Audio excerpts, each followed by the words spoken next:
So God makes us a lot of promises. One of the promises that he makes in the Bible is that if we'll create space, that God will fill it.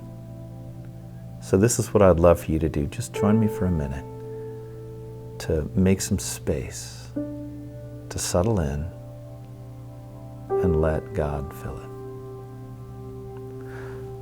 One of the most powerful things that can happen to us is discovering how our life can be meaningful. Discovering how when we do things, they matter. They leave a mark. They leave some sort of beauty in the world. And the way that we do that in the Christian faith is by watching Jesus do the exact same thing. What Jesus does is that it actually says he came to serve, which is a little bit crazy because if you are a Christian, you think of Jesus as an expression of God. And the idea that God, with all of the power, being outside of time, expressing himself as a human being, wouldn't be here to lord over, straighten out, judge, yell at, encourage, whatever it would be, but to actually serve. Francis Chan writes beautifully in his book, Letters to the Church, which is worth your time. He talks about what must it have been like for Jesus to come, as it says in the Bible, to wash the feet of his disciples. I think for me, I would have drawn my feet back a little bit. I would have been just a little awkward. Maybe it would have been a little too intimate. I don't know, but I think I would have been hesitant at the very least. And then as he asserted himself and made me feel comfortable with that and taken care of, and just the power of it and the beauty of it, I think it would have just brought me to tears. The idea that serving somehow instead of taking, the idea of being the quiet, humble, in the shadows person, being the most valuable thing instead of the one pounding away on the stage with all of the lights. It's a fascinating way to think about the actual way that God enters a scene is often in caretaking for somebody else. In the Alcoholics Anonymous world, which I'm just honored to be a part of, and friends that come with that, even though I'm a normie, as it's said, is that a lot of people will say when you really get into your head, when it's really hard and you're trying to figure everything out and things are getting really thin and the static is getting really tight and I really don't know what to do and I'm afraid things are going to break or I'm going to break something. What often a sponsor will tell you is you got to get out of your head. You got to go serve somebody. Go take care of somebody. Go find somebody that needs you, that needs food, that needs care, an older person, a person that has no money. Just find a way to serve food to the hungry. Visit somebody in prison. All of these things, when we do them, something inside of us as human beings shifts. We get a perspective that allows us to know that we're a part of something bigger. And the sharpness of our own sort of navel gazing becomes a whole lot less sharp, and we broaden ourselves up into the bigger story.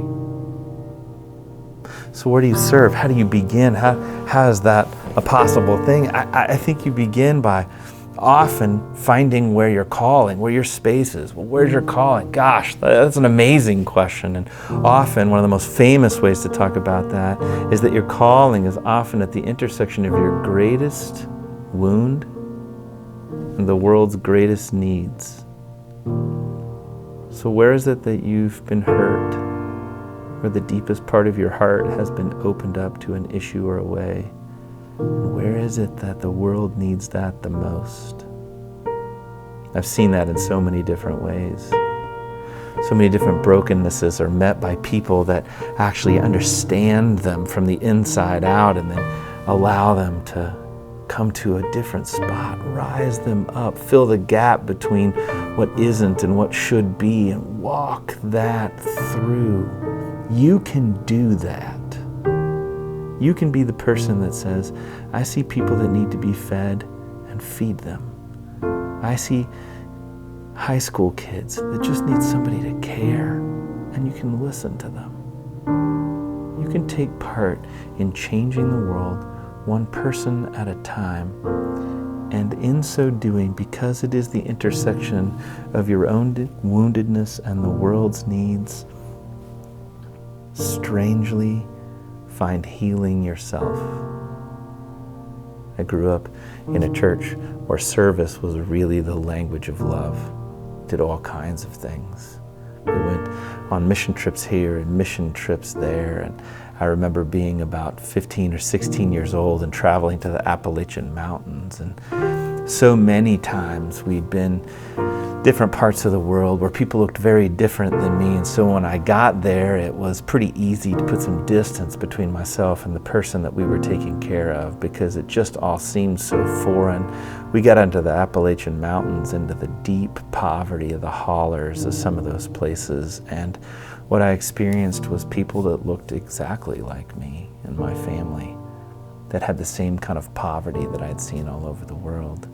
There was a little boy, his name was Spanky, blonde, curly haired. He's a little boy, probably 3, maybe 4 years old or somewhere in the middle, and I was a teenager. And I just thought he was hilarious. And for some reason, he became fond of me, even trusted me, followed me around everywhere that I went while I painted the house and fixed the insulation underneath with a team and tried to make his life a little bit better, and he was always right there. And so half of the time I'm spending with him, and the other half I am doing whatever works in front of us. There was something about that trip, something about experiencing that kid that actually helped me in a deeper sense. I realized that combination of serving somebody else actually helped me. I became different. I changed. And while that seemed a little bit selfish, it actually came with a little bit of freedom, because now all of a sudden, giving myself away in the world in which God has created turns out to be something that I receive 10 times more than any one time I could ever actually serve. And so the economy flipped on me, where I thought what I need to do is kind of take in as much as I could and hold it as tight as I could. All that meant was that I was going to be this controlling guy that had very little, but the more that I gave myself away, the more that I received, the more that I served, the more that came back to me. And initially that felt really selfish, and then it just became the way, like inhaling and exhaling. Are you locked down? Do you feel limited in kind of how and where things are? If you do, the fastest way to get out of your head, the fastest way to find peace is going to be to serve somebody else. Find somebody that needs help up onto a curb and help them. Find somebody that needs something to eat. They're probably on the corner on your way to work. There is this constancy of these opportunities laid out in front of us all of the time, and if we simply will be the people that will cross the table, cross the street, we'll become people that cross the world, and we do it by serving others. Jesus made a point of saying, I've come into the world, and now I will come to your feet and make you clean by serving you. And we're called to do the same exact thing. In the space you made, what is God saying to you?